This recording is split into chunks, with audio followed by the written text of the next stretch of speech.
el cuestionario. Me dicen si ya lo tienen. Ya, profesor. Bien, comenzamos. Pues, pero me voy a volver yo a la página 1 del cuestionario. O mejor dicho, a la pregunta número 1.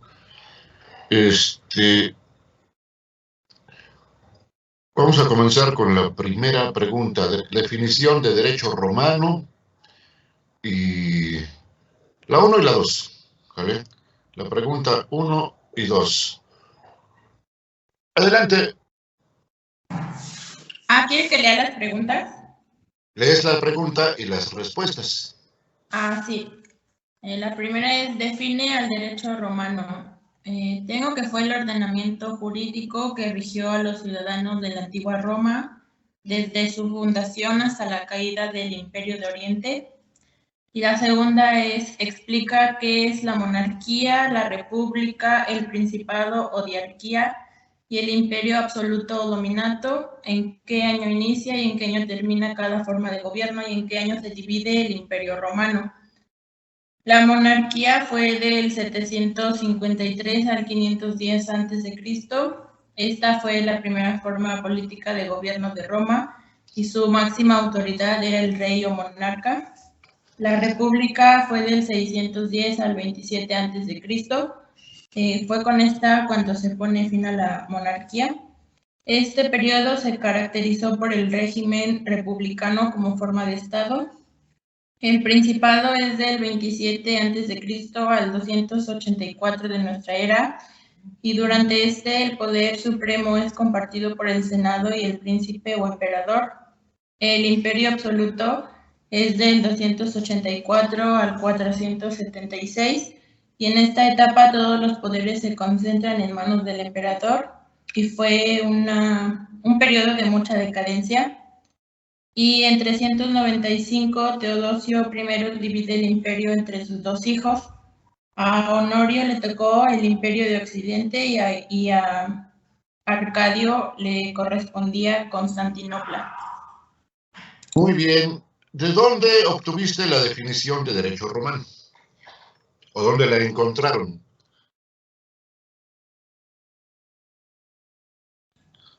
Yo lo encontré en la primera lectura que nos dejó, en el primer capítulo. Exacto, ahí está, incluso en la parte de la presentación del libro. Muy bien. Bueno, luego la pregunta 2 y 3. Ok. La 3 es, ¿qué es la gens? ¿Era gens o gens? Gens, ¿verdad? Sí, gens.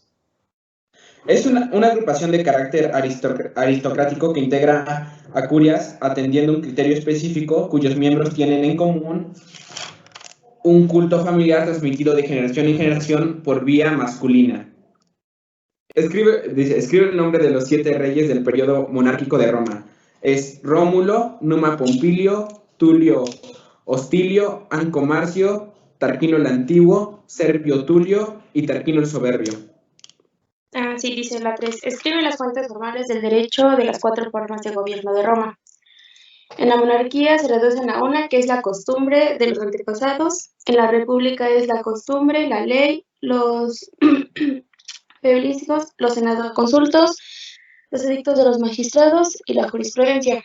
En el principado o la diarquía se dice que son cada vez menos los senado consultos y más frecuentes las constituciones imperiales, que son 4, que es la edicta, mandata, decreta y rescripta, y los jurisconsultos. Y en el imperio absoluto también son los jurisconsultos. La 6 dice qué es la ley, cómo se divide y cuáles son sus partes. Es una disposición dictada por el pueblo cuando éste se reunía en los comicios.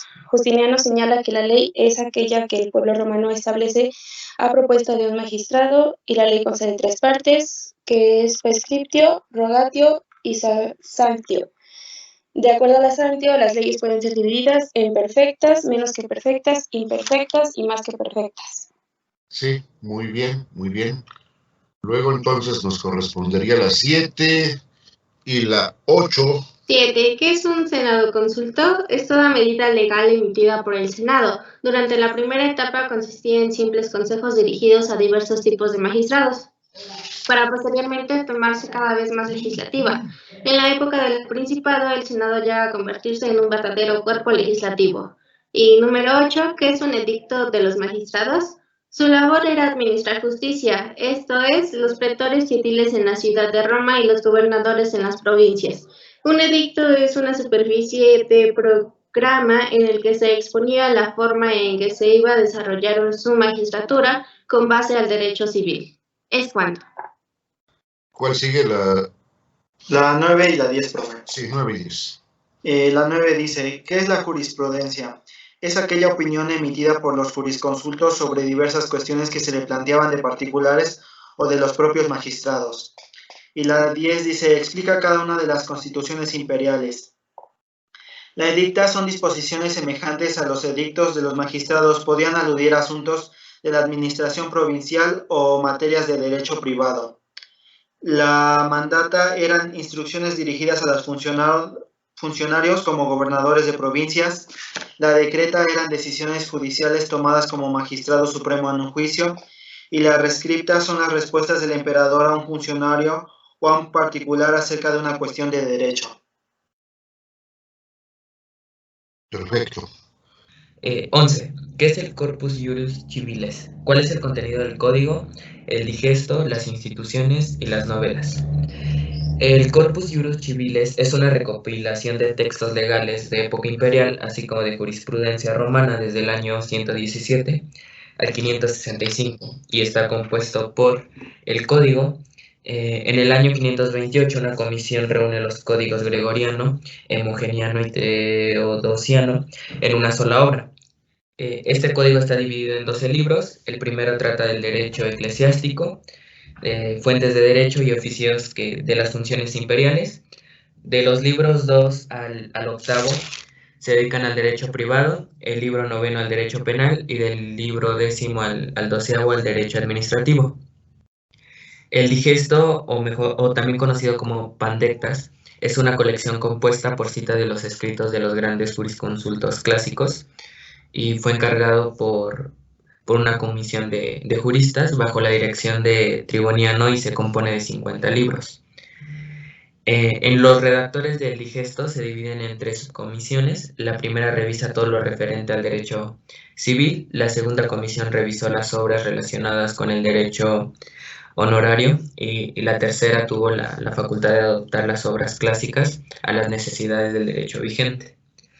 Las instituciones, Justiniano ordenó redactar una obra elemental dirigida a la enseñanza del derecho, es decir, fue una serie de consejos a la juventud que desea estudiar leyes y se publicaron en 533. Las novelas, después de la publicación del código en el año 534, las constituciones imperiales conformaron una obra denominada Novelas y encontramos la colección de Epitome Iuliani y Authenticum Corpus Novellarum. Y la 12 explica los 4 periodos de la historia del derecho romano. El primero es el periodo arcaico, que se inicia con la promulgación de la ley de las 12 tablas en el siglo V a.C. y concluye al término de la Segunda Guerra Púnica en el siglo III a.C., en el comienzo de la influencia griega. El segundo periodo es el periodo helenístico, que principia al terminar la Segunda Guerra Púnica en el siglo III a.C. y termina con la República en el siglo I a.C. hasta finales de la República. El tercero es el periodo clásico. Este periodo corresponde al Principiado, desde Augusto siglo I a.C. hasta Diocleciano en el siglo III de nuestra era. Y bueno, se llama clásico aludiendo a las 2 acepciones del vocablo. Y el cuarto es periodo burocrático, que se inicia con Diocleciano y termina con la codificación de Justiniano en 534. Y bueno, en este periodo la creación y aplicación del derecho son actividades centralizadas. Los juristas ya pertenecen a la administración imperial y sus actividades se burocratizan y caen en el anonimato. La 13, ¿qué es ius, fas y iustia? Ius es el conjunto de reglas que rigen en relación a los hombres dentro de la sociedad. Fas es el derecho sagrado emanado de una divinidad. Esto es la ley divina. Justia es la voluntad firme y constante de dar a cada quien lo que es suyo. 14. ¿Cuáles son los 3 preceptos jurídicos que el derecho impone a los humanos, según un plano? Vivir honestamente, honeste vivere, no dañar a otros, alterum no blandere, dar a cada quien lo que es suyo, son tribuere. Sí, muy bien, muy bien.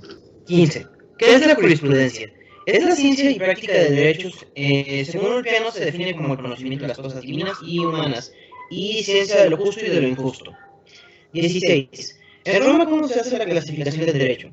Se dice que se podría dividir en público y privado. A su vez, este se podría dividir en natural, de gentes y derecho civil. ¿Cuáles son los 3 elementos de una persona física?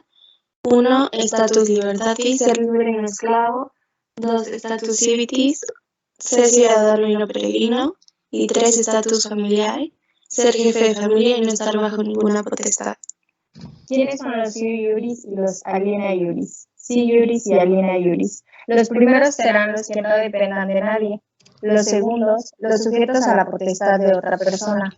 Independientemente de lo señalado, los siu iuris en algunos casos podían encontrarse impedidos para realizar de manera directa el ejercicio de sus derechos, ya fuera por razones de edad, de sexo o bien por sufrir alteraciones en sus facultades mentales. Estas personas, siendo siu iuris, estarían sujetas al régimen de tutela o de curatela, según las circunstancias. Las personas aliena iuris podían estar sujetas a la patria potestad, sería el caso de los fili familias, o bien a la manus en el caso de la esposa. ¿Qué es la esclavitud? La esclavitud, servitus, es aquella institución jurídica por la cual un individuo se encontraba en calidad de una persona perteneciente a otro, quien podría disponer libremente de él como si se tratara de cualquier objeto de su patrimonio. Ok, 21. ¿Qué es la manutención? El acto por el cual el esclavo tiene su libertad se llama manutención. Esta es una institución del derecho de gentes aceptada y regulada por el derecho civil, que la limita a determinadas humanidades, sin las cuales el esclavo no podrá ser libre sin ningún derecho. 22. ¿Cuáles son las formas existentes de la manutención? La manutención por levita resultaba más práctica al señor acompañado del esclavo y una tercera persona, acceptor libertatis. Se presentaba ante el magistrado frente a quien prácticamente se desenvolvía un simulacro de proceso, en el cual el acceptor libertatis afirmaba que el esclavo era libre. El amo no contradecía tal afirmación y en consecuencia el magistrado declaraba libertad de aquel. La manutención por testamento consistía en la voluntad de un pater familias expresada en testamento de conceder la libertad de determinado esclavo. Esta voluntad testamentaria que lógicamente surtiría efecto en el momento de la muerte del testador. Era obligada por inscripción de la ley de las 12 tablas. También estaba una munición de esta naturaleza, podía estar sujeta a determinados requisitos indispensables a fin de cumplir con lo dispuesto por el testador. La manutención testamentaria puede ser de 2 clases: manutención testamentaria directa y manutención fideicomisaria. ¿Entre qué actos se obtiene la libertad de un esclavo? Bueno, yo puse que por una carta con testigos, entre amigos también con testigos, por codicilo, por permitirse usar la libertad en determinadas ceremonias y por tratarlo y por decirle que como tu hijo, pues. Sí, y la fideicomisaria. No, bueno, la siguiente es en qué consiste el coronato, ¿no? Oh, sí, me refiero a la otra forma de obtener la libertad. Ok. El fideicomiso.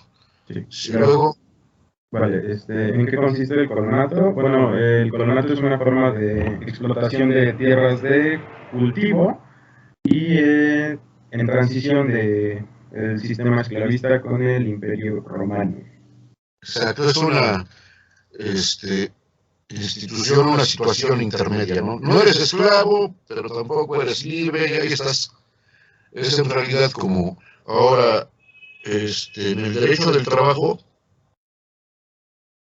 todos los que estamos asalariados, no somos libres porque disponemos o vendemos nuestra fuerza de trabajo, ¿no? Imaginemos, 8 horas trabajas. No eres libre, tampoco eres esclavo. Pero tampoco eres libre en el sentido de decir, no, pues esta semana no voy a trabajar. No vas a trabajar, te despiden, ¿no? Ahí está el asunto de, digamos, cuestiones paralelas. 25. ¿Qué es el ius fragi y el ius honorum? El ius fragi es el derecho de votar en los comicios y el ius honorum es el derecho de desempeñar cualquier función pública o religiosa. Sí. ¿Quiénes eran los latini y cómo se clasifican? Los latini eran peregrini con un trato más ventajoso que los propiamente extranjeros y en algunos aspectos se asimilaban a los ciudadanos. Podían ser de tres clases. Los latini veteres, estos disfrutaban de una situación semejante a los ciudadanos, gozaban de connubium y commercium. Los colonari no tenían ningún derecho político ni gozaban del ius connubii. Los latini y unani son aquellos libertus manumitidos de forma no solemne y quienes, por disposición de una ley, lex lumia urbana, que dicta que los primeros años del imperio. ¿Qué es el nombre? En Roma toda persona tiene derecho a utilizar un nombre a efectos de determinar quién era y para indicar de dónde provenía, con el objeto de distinguir si se trata de ingenuos o libertinos. Para los ingenuos, el nombre del ciudadano estaba compuesto por tres elementos: nombre propio, prenomen, el nombre de la gens y el apellido cognomen. Para los libertinos, estos llevaban el nombre y el gentilicio de su antiguo dueño. Muy bien. ¿Qué es el estatus familiar? Yo puse, se refiere a las relaciones del individuo dentro de su familia. Es decir, el estatus familiar podría ser sui juris o alieni juris. Sí. El sui juris, imaginemos el papá. Los alieni juris, los hijos. Bueno, ya aprendimos. Y ahora siguen dos preguntas que tienen relación. 29 y 30. Capitis diminutio. ¿A quién le toca? Ok, 29 y 30, ¿verdad? Sí. 29. ¿Qué es la capitis diminutio? Es la disminución o pérdida de la capacidad. Es la modificación que ocurre si se pierde la calidad de hombre libre, o bien la ciudadanía, o si desaparece la situación familiar. 30. ¿Cómo se clasifica la capitis diminutio? La capitis diminutio puede ser máxima, media o mínima según la circunstancia. Capitis diminutio máxima. Se daba cuando el individuo perdía su calidad de tal, perdía la libertad y quedaba reducido a la condición de esclavo. Capitis diminutio media. Se sufría en caso de pérdida de la ciudadanía romana, lo que implicaba también la pérdida del Estado, las personas 51 y familia. Capitis diminutio mínima. Una persona pierde los derechos que poseía dentro de su familia, conservando la libertad y la ciudadanía. ¿Qué es la infamia? Sí.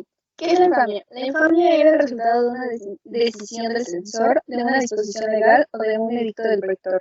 En los casos en que una persona libre es hecha prisionera y por el mismo cae en la esclavitud, pero logra escapar y vuelve a su hogar, goza del ius post limim.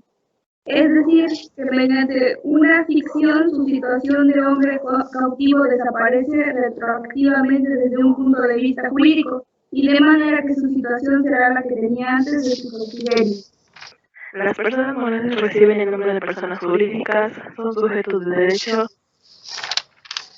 entidades capaces de tener derechos y obligaciones, pero que, a diferencia de las personas físicas, no tienen existencia material, ya que son solo seres ideales. 34. ¿Cuántas clases de personas morales existieron? En el derecho romano existieron dos clases de personas morales, las asociaciones y las fundaciones. Las primeras consistían en la reunión de varias personas físicas, las segundas consistían en la afectación de patrimonios. Bueno, el 35 dice, ¿qué eran las asociaciones? Son la reunión de varias personas físicas para lograr un fin común. Para que fuera reconocida por la ley como sujeto de derecho, debía reunir los siguientes requisitos. Número 1, existencia de por lo menos 3 miembros. Número 2, estatuto para regir la organización y su funcionamiento. Y número 3, que sea un fin ilícito, cualquiera que fuera la actividad a desarrollar, ya pudiera ser política, religiosa, cultural, profesional o de carácter privado, como en el caso de una sociedad que se le conocía como societas. Y la 36 dice, ¿qué eran las fundaciones? Y dice, en la actualidad se puede definir a la fundación como un patrimonio afectado o destinado a un fin determinado. En Roma, las fundaciones estaban representadas por una junta o un patronato, que además vigilaba el cumplimiento del fin establecido. Han visto en las noticias que la UDLA, Universidad de las Américas Puebla, tiene conflictos, problemas legales por el asunto de, pues ahí alegan, ¿no? Por el manejo de la fundación, o sea, del capital. Y ahora sí que ahí se funda, en lo de la fundación, el conflicto, ¿no? El problema. Porque perteneció, el patrimonio es de la fundación Mary Street Jenkins. Sí. Pregunta 37. ¿Qué es el parentesco? ¿Son lazos de carácter natural o civil? Dice, ¿qué es el cognatio? El cognatio es un tipo de parentesco que une a las personas descendientes en línea recta partiendo de un autor común. Este tipo de parentesco no se distingue en los sexos, lo que quiere decir que existe tanto en la línea masculina como en la femenina. Y ahora, ¿qué es el agnatio? Dice que el agnatio es un tipo de parentesco civil fundado sobre la autoridad parental. Este parentesco solo es reconocido en la línea masculina, de ahí radica la diferencia con el cognatio. En Roma, a causa de este parentesco, cada persona tendrá simplemente dos abuelos, los paternos. Y aquí puse de que, por ejemplo, hermanos de misma madre, pero distinto padre no son considerados hermanos, mientras que si son hermanos del mismo padre, pero de distintas madres, sí lo serán. La patria potestad pertenece al jefe de familia, quien ejerce sobre los descendientes que forman la familia civil o agmática. Esta patria potestad está ejercida por el ascendiente varón de mayor edad. Y sería la otra, que es, ¿qué poderes otorga la patria potestad al pater familias? Pater familia. Es que aquí dice pater familia. Sí. Es creado para proteger los intereses familiares en todos los sentidos y a través de un jefe. Es en plenos de poderes para salvaguardar los intereses del grupo. La autoridad paternal es semejante al del amo. Es la autoridad de amo sobre un esclavo. Y eso de forma totalitaria. 41. ¿Qué poderes otorga la patria potestad al pater familia?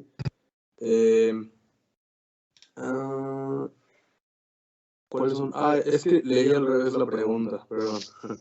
¿Cómo es eso que al revés? Primero, tengo la respuesta de la 42. Ahorita digo la 41. ¿Cuáles son las fuentes de la patria potestad?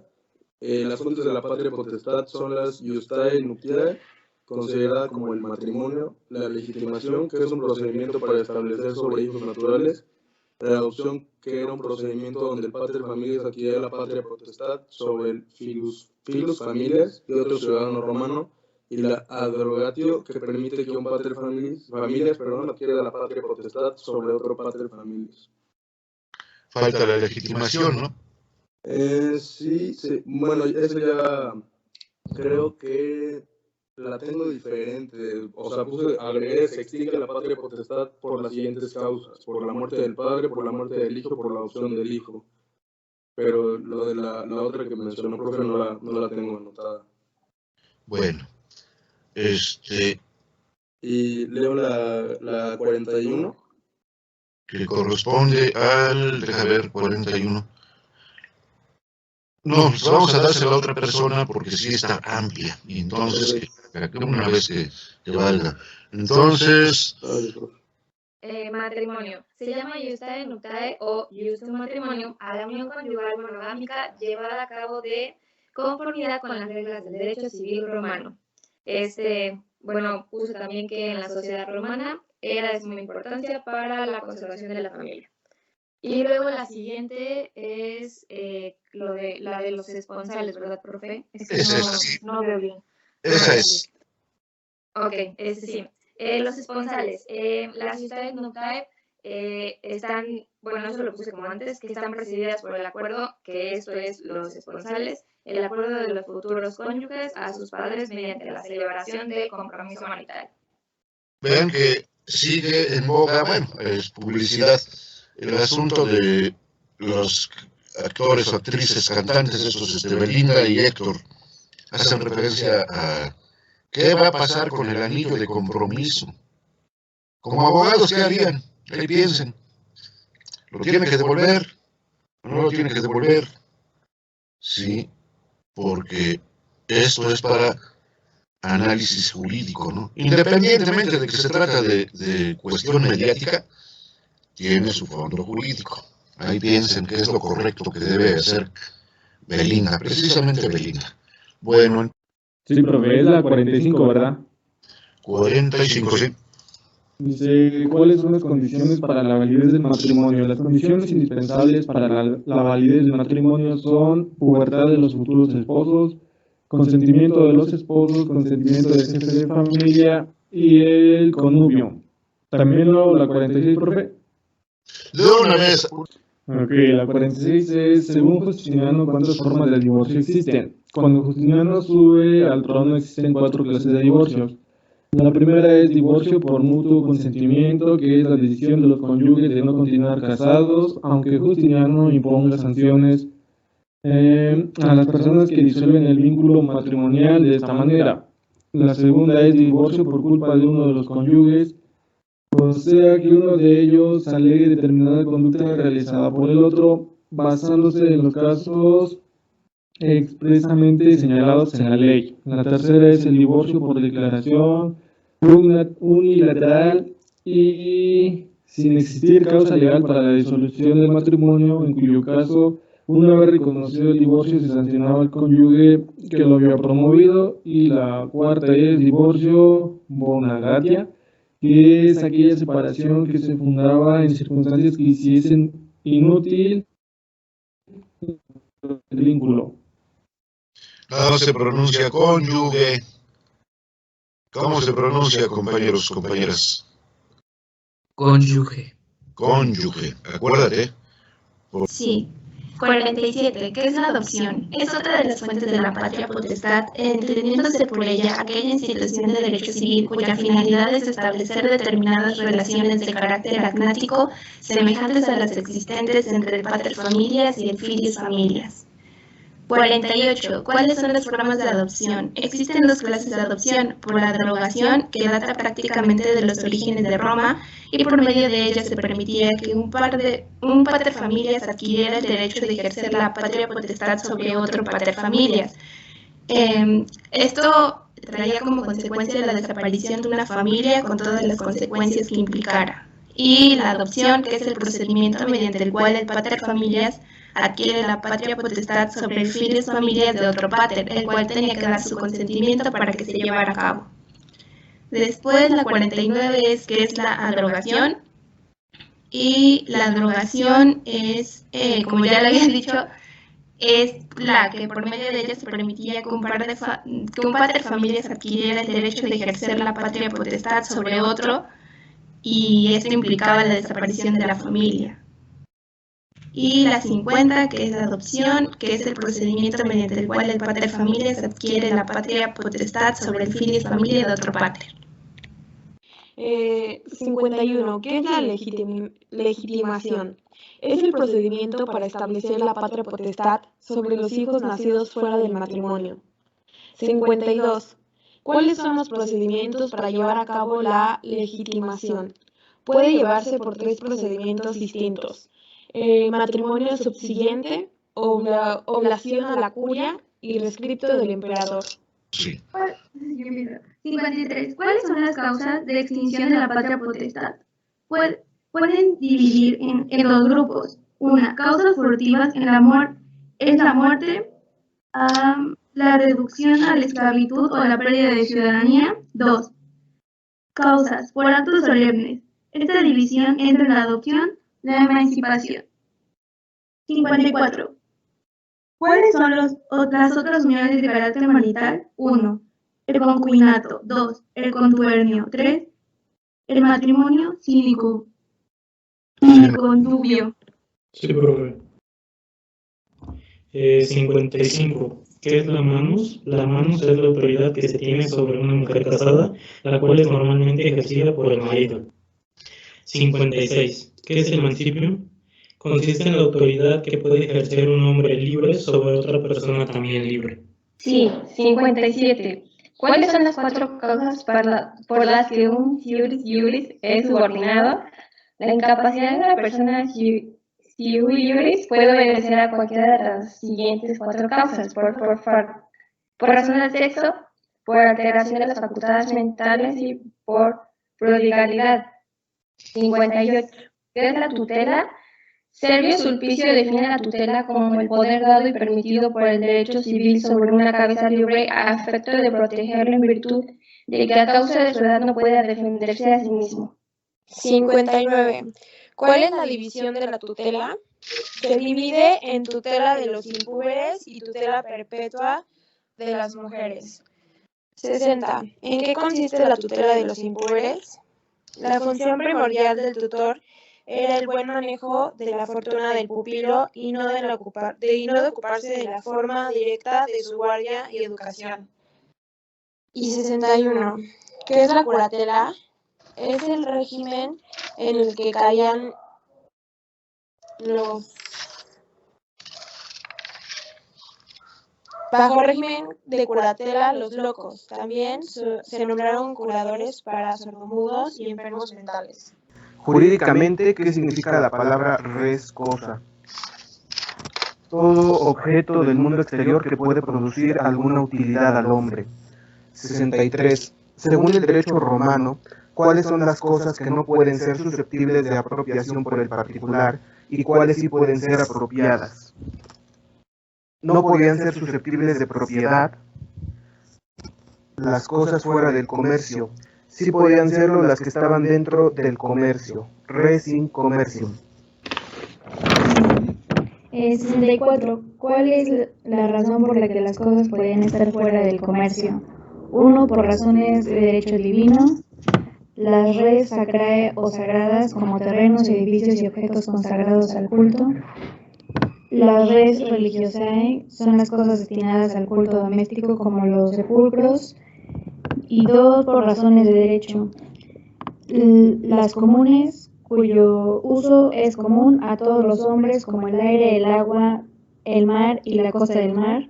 Las res publicae, que pertenecen al pueblo romano como un ente público jurídico. Las carreteras, los puertos, los ríos, los edificios públicos y las calles de la ciudad. 65. ¿Qué son las cosas inmuebles y las cosas muebles? Los inmuebles son los terrenos y edificios. Y la 66 dice cómo se define la posesión. Posesión es el poder de hecho que una persona ejerce sobre una cosa con la intención de retenerla y disponer de ella como si fuera propietario. Inmueble significa que no se mueve. Mueble, las cosas que se mueven. ¿Cuáles son los elementos de la posesión? La posesión se constituye por la reunión de dos elementos. El primero de carácter objetivo se llama corpus y es precisamente el control o poder físico que la persona ejerce sobre la cosa. El segundo elemento tiene carácter subjetivo. Se denomina anonimus possidendi o simplemente anonymous y consiste en... Oye, permíteme. No es anonymous. Es animus, sí. Y consiste en la intención o voluntad del sujeto de poseer la cosa reteniéndola para sí con exclusión de los demás. ¿Cuáles son las clases de posesión? Yo tengo posesión regular u ordinaria, que es aquella que aúna el justo título y la buena fe. Posesión irregular es aquella donde faltan uno o los dos requisitos anteriores. Jurídicamente, ¿qué puede hacer el poseedor o posesionario para demandar el reconocimiento o protección de su posesión frente al despojo? Utilizar los interdictos, ya sea los que se ejercen ante la amenaza de despojo, o si ya se realiza el despojo, usar los interdictos para recuperar la posesión.